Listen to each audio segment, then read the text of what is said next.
सहनाववतु सहनौ भुनक्तु सह वीर्यं करवावहै तेजस्विनावधीतमस्तु मा विद्विषावहै। ॐ शान्ति शान्ति शान्तिः। हरिः ॐ। Namaste to everybody.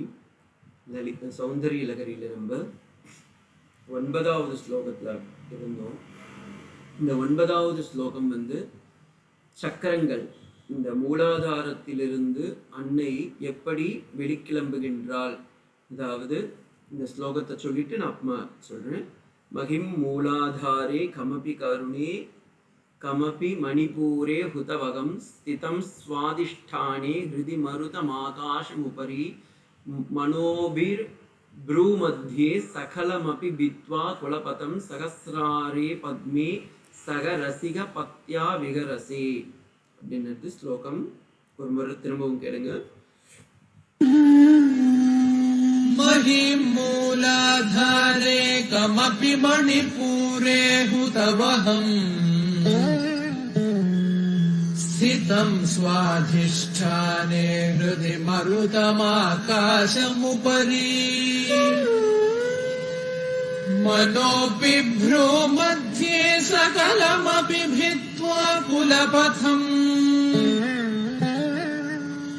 सहस्रारे पद्मे सहरहसि पत्या विहरसे. இந்த ஸ்லோகத்துல பாத்தீங்கன்னா நம்மளுடைய தேகத்தில் இருக்கக்கூடிய, நம் உடம்பிலேயே இருக்கக்கூடிய 7 சக்கரங்களையும் அது எப்படி சகசிராரம் அம்பாலோடு ஐக்கியம் அடைகின்றது என்பதை தந்திரம் பிளஸ் யந்திரம் ரெண்டும் சேர்த்து சொல்றாங்க. நம்ம 3 டைமென்ஷன்ல இந்த சௌந்தரிய லகரியை அனுபவித்து வருகின்றோம். அதாவது மந்திரசாஸ்திர பிரதானமாக, தந்திரஸ்வா பிரதானமாக, யந்திர பிரதானமாக. அதில் இந்த ஸ்லோகத்தை பார்த்தீங்கன்னா மகிம் மூலாதாரே அப்படின்றது நம்ம எடுத்துக்கலாம். பித்வா குலபதி அப்படின்னு இருக்குல்ல, அதில் இருந்தும் நம்ம எடுக்கலாம், எப்படி வேணா இருக்கலாம். இது அஷ்ட சித்திகளுக்கும் இந்த மந்திரம் ரொம்ப இம்பார்ட்டன்டானது. மூலாதாரே, மூலாதார சக்கரத்தில் மகிம், மகிம் என்றால் பிருத்திவி தத்துவம். மணிபூரே, மணிபூரத்தில். கமபி ஜல தத்துவத்தில், கம் என்றால் ஜலம் என்று பொருள். சுவாதிஷ்டானே, சுவாதிஷ்டானத்தில் இருக்கும். உதவகம், உதம் என்றால் அக்னி என்று சொன்னேன், அக்னி தத்துவம். ஹிருதி என்றால் ஹிருதயம், ஹிருதய ஆகாசத்தில். மருதம் என்றால் வாயு, வாயு தத்துவத்திலும். அதாவது அம்மா நீ மூலாதாரத்தில் எனக்கு பிருத்திவி தத்துவமாகவும், மணிபூரகத்தில் ஜல தத்துவாகவும், சுவாதிஷ்டானத்தில் அக்னி தத்துவமாகவும், ஹிருதயத்தில் வாயு தத்துவமாகவும், உபரி அதற்கு மேலே இருக்கக்கூடிய விஷுத்தி என்ற இடத்தில் எனக்கு ப்ரூமத்யே மனோபிஹி எல்லா தத்துவங்கள் ஆகாச தத்துவங்களாக இருந்து கொண்டு எனக்கு குலபதி என்னுடைய சுஷும்னா மார்க்கத்தின் மூலமாக, இந்த சுஷும்னா மார்க்கத்தின் மூலமாக 1000 இதழ் கொண்ட அந்த சகசிராரத்திற்கு என்னை அடைவிக்கின்றாய்.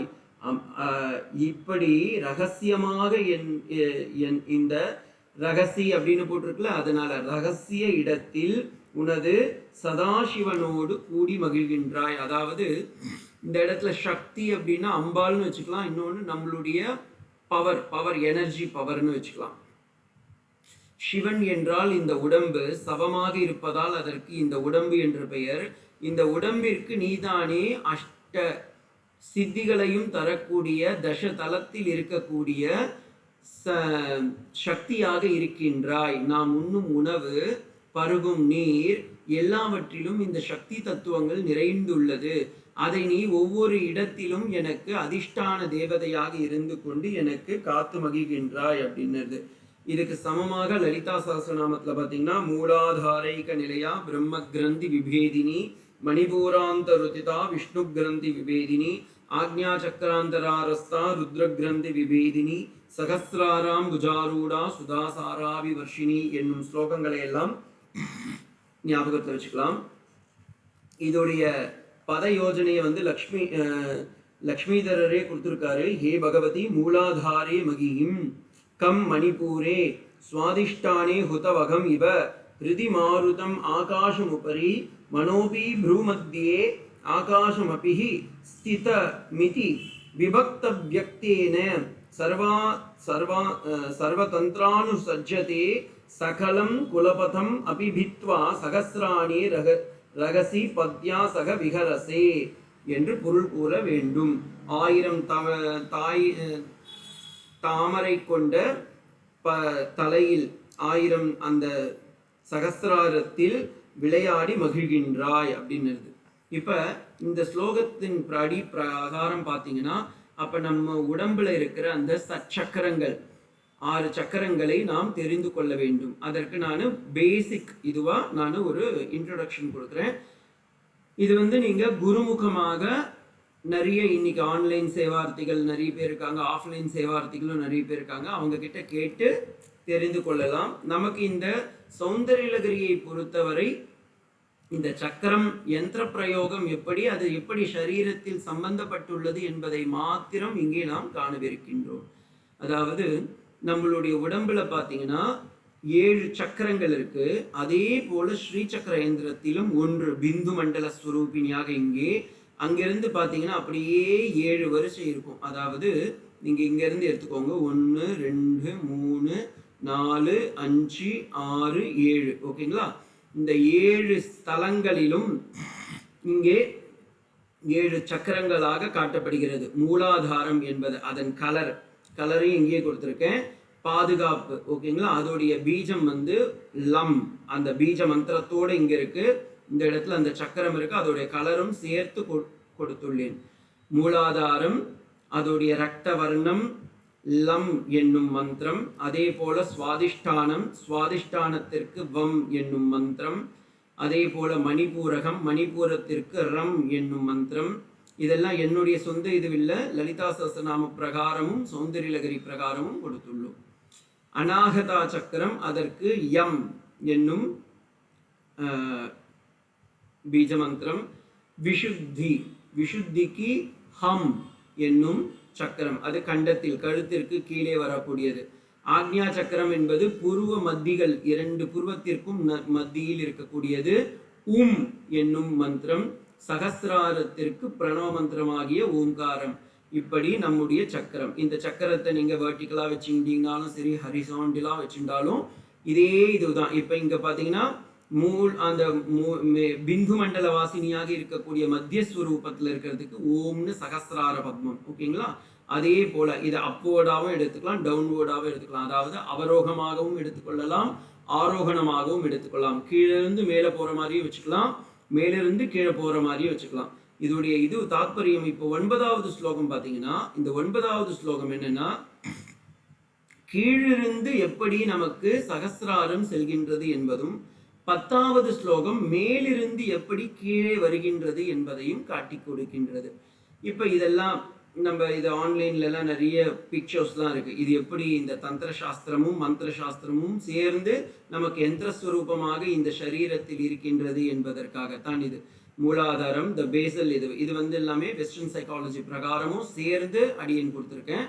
அதுக்கான இங்கிலீஷ் இதெல்லாம் நீங்கள் எல்லாம் பாஸ் பண்ணிட்டு யூடியூப்ல இருக்கவங்க ஈஸியாக பார்த்துக்கலாம். இதுக்கு தான் இடகளா பின்களான்ற 2 நாடி, இதுதான் 2ம் போய் அந்த இடத்துல சுஷும்னா நாடியா இருக்கிறது. இதெல்லாம் நம்ம தமிழ்நாட்டில் பார்த்தீங்கன்னா நிறைய கோவிலில் ஆலமரம், அரசமரம் போன்ற இடத்துல எல்லாம் பார்த்தீங்கன்னா பாம்பு மாதிரி ஒரு சிலை வச்சிருப்பாங்க.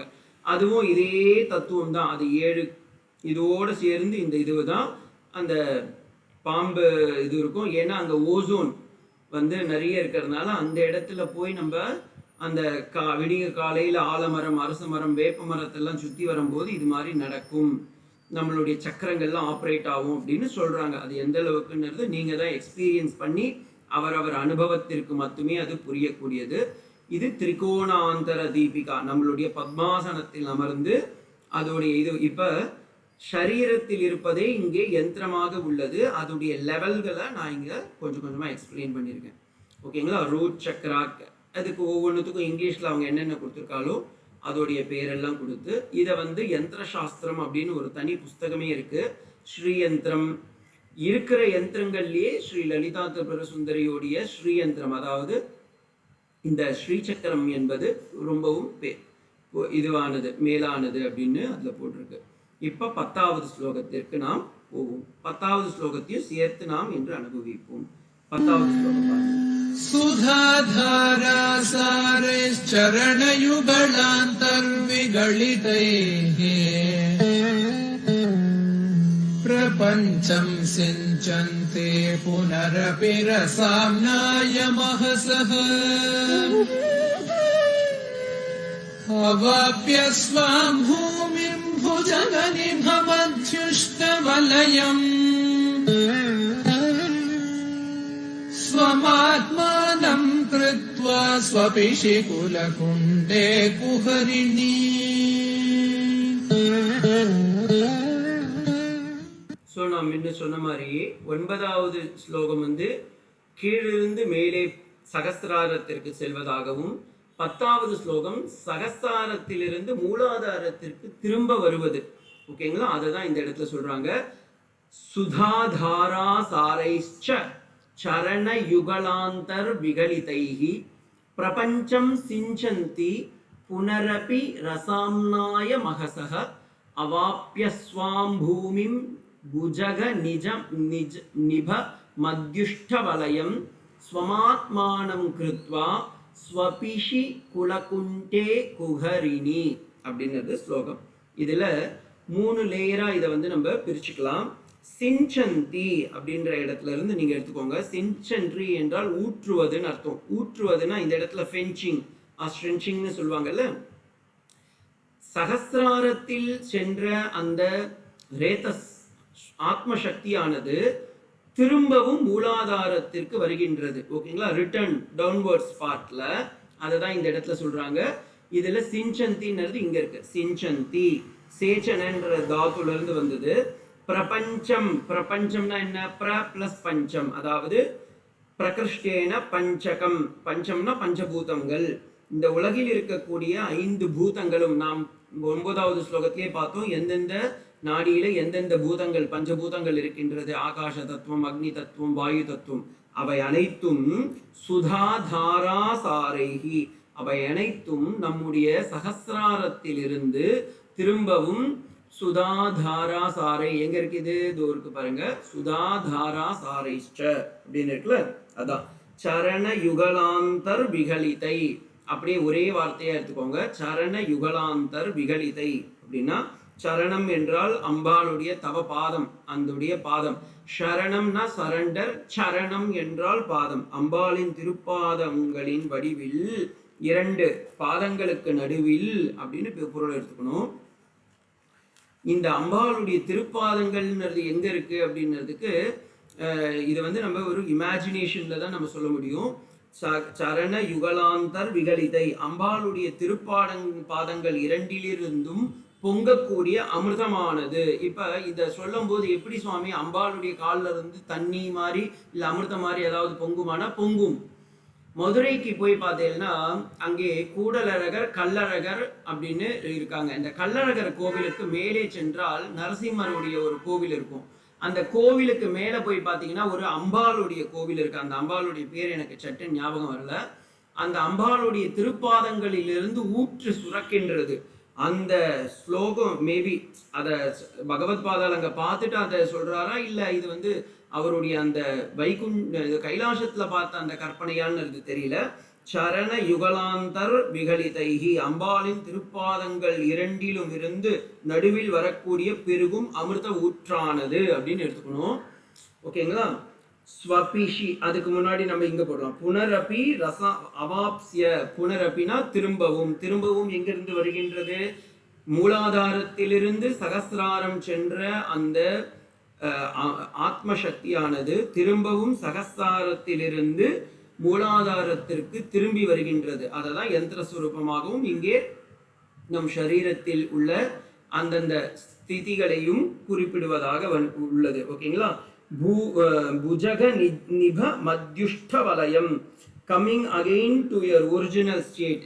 அதாவது குலகுண்டலியானது இங்கே மூலாதாரத்திலிருந்து சகஸ்ராரம் சென்று பிறகு சகஸ்ராரத்தில் இருந்து திரும்பவும் அது தன்னுடைய இருப்பிடமான மூலாதாரத்திற்கு திரும்ப வருவது. புஜக நிபம் அத்யுஷ்ட வலயம் அப்படின்றத பார்த்துட்டு அதுக்கப்புறமா நீங்க என்ன பண்ணணும், ஸ்வபிஷி. ஸ்வபிஷி எங்க இருக்கு? இந்த ஸ்வபிஷின்றது இங்க இருக்கிற பாருங்க இந்த வேர்டு. அந்த நம்ம தேர்ட் லைன்ல எடுத்துட்டு ஸ்வபிஷி துவம் ஆத்மானம் கிருத்வா, உன் உருவத்தை செய்து கொண்டு, குலகுண்டே குகரிணி, உன்னுடைய மூலாதார சக்கரத்திற்கு திரும்பவும் செல்கின்றாய். அதாவது முதல்ல போனது சுஷும்னா நாடி வழிக்கா சூரிய மண்டலம்னு சொல்லுவாங்க, அதாவது சூரிய நாடி வழிக்காக. இப்ப சந்திர நாடியிலிருந்து அம்பாளானவள் சந்திர நாடியிலிருந்து அன்னையின் திருவடி பெருங்கும் அந்த அமிர்த வெள்ளமானது இந்த உலகம் ஆகிய உடல் நாடிகளை நனைக்கின்றது. பிறகு சந்திரமண்டலத்தில் உள்ள ஓர் சார்பாக தன்னை சுற்றி கொண்டு தன்னை ஆதாரமாக மூலாதார சக்கரத்தில் காணும்படி அன்னை செய்கின்றாள். அதாவது மூலாதாரத்திலிருந்து சகஸ்ராரம் சென்று பிறகு சகஸ்ராரத்திலிருந்து அன்னையானவள் அந்த ஆத்ம சக்தியை பிறகு எல்லா சக்கரங்களுக்கும் சென்று மூலாதாரத்திற்கு திரும்பவும் வந்து குலகுண்டே குகரிணி, குகரினா அங்கேயே சென்று திரும்பவும் லயமடைகின்றாள் அப்படின்றது தான் இதோடைய பொருள். இதுக்குத்தான் இந்த சக்கரங்களுடைய வடிவத்தையும் நம்ம பார்த்தீங்கன்னா இந்த இடத்துல பார்த்தீங்கன்னா ஒவ்வொரு சக்கரத்திலையும் ஒவ்வொரு தேவதை இருக்கிறதாகவும் சொல்லுவாங்க. இது ஏன் இப்படி சொல்றாங்க அப்படின்னா, அங்கன்யாசம் கரன்யாசம் பண்ணும்போதும் நம்ம ஒவ்வொரு தேவதைகளையும் நம்ம கொடுக்குறோம்ல, அது அந்தந்த இது பிரகாரம் சாக்த சமுத்திரத்திலையும் பார்த்தீங்கன்னா சகஸ்ராரம் என்பது நடராஜருக்காகவும், ஆக்ஞா சக்கரம் என்பது கிருஷ்ணனுக்காகவும், கண்டம் சதாசிவம் ஏன்னா அவர் நீலகண்டனாக இருப்பதால், இதயம் அனுமானுக்கு ஏனென்றால் ஹனுமான் தான் பக்தி பரவசத்தில் தன்னை ராமனை தன் இதயத்திலேயே கண்டார். அதே போல வக்ஷஸ்தலத்தில் இருக்கக்கூடியவள் தாயார், அதனால் மகாலட்சுமி தாயார். அதே போல இதுல மணி இங்கே இந்த இடத்துல பார்த்தீங்கன்னா பார்வதி தேவி, மூலாதாரத்தில் கணேசன். இப்ப ஸ்ரீவித்யா சம்பிரதாயத்திலையும் பார்த்தீங்கன்னா இதே போன்ற உபமானைகள் எல்லாம் உள்ளது. எங்க இருக்கு அப்படின்னா இந்த லலிதா சஹஸ்ரநாமத்திலையும் வரும். ரெண்டாவது பார்த்தீங்கன்னா அம்பால ஸ்ரீவித்யா செய்கிறவங்க எல்லாம் பூஜை செய்கிறவர்களுக்கெல்லாம் தெரியும். இதே மந்திரங்களை கொண்டு தான் தனக்கும் பூஜை செய்து கொண்டு தன் சரீரத்திலும் பூஜை செய்து கொண்டு அம்பாலை பிராண பிரதிஷ்டை செய்து அங்கே ஒரு சித்திரப்பட்டனம் அல்லது பிம்பத்தின் மூலமாக அல்லது ஒரு சிற்பத்தின் மூலமாக அம்பாலை ஏழை பண்ணுவாங்க. ஏழை பண்ணி திரும்பவும் சொல்லும்போது சொல்லுவாங்க அகமஸ்மி விபாவையே பவானி அப்படின்னு சொல்லி அந்த லலிதா சஹஸ்ரநாமத்தில் சொல்ற மாதிரியே சொல்லி இந்த இடத்துலையும் சொல்லுவாங்க. அப்ப இந்த 9 10வது மந்திரங்கள்லையும் பார்த்தீங்கன்னா அம்பாள் எப்படி எல்லா சச்சக்கரங்களிலும் நம் சரீரத்திலும் உரைகின்றாள், யந்திரஸ்வரூபத்திலும் இருக்கின்றாள், தந்திரஸ்வரூபத்திலும் இருக்கின்றாள் என்பதை காட்டுவதாக அமைகின்றது. இந்த 10வது ஸ்லோகத்துக்கான பத யோஜனா: ஏ பகவதி சரண யுகலாந்தர் விகலிதை சுதாதாரா சாரைஹி பிரபஞ்சம் சிஞ்சந்தி ரசாம்னாய மகசக சகாஷாத் ஸ்வாம் பூமிம் புனரவாப்ய புஜக நிபக அத்யுஷ்டவலயம் ஸ்வமாத்மானம் கிருத்வா உஹரிணி குலகுண்டே ஸ்வபிஷிஹி அப்படின்னு எடுத்துக்கணும். அதாவது தேவியே அமுத தாரையில் இருக்கக்கூடியவளே, சகஸ்ராரத்திலிருந்து 72,000 நாடிகள் மூலமாக பிறகு மீண்டும் நீ எப்படி இங்கே மூலாதாரத்திற்கு அடைகின்றாய் என்பதை காட்டுவதாக இந்த ஸ்லோகம் அமைந்துள்ளது. இன்னொரு முறை அந்த ஸ்லோகத்தை சுதாதாரா சாரேச்சரணயுகளாந்தர்விகலிதைः பிரபஞ்சம் சிஞ்சந்தே புனரபி ரசாம்னாய மஹசஹ அவாப்ய ஸ்வாம் பூமிம் புஜகநிபமத்யுஷ்டவலயம் ஸ்வமாத்மானம் கிருத்வா ஸ்வபிஷி குலகுண்டே குஹரிணி.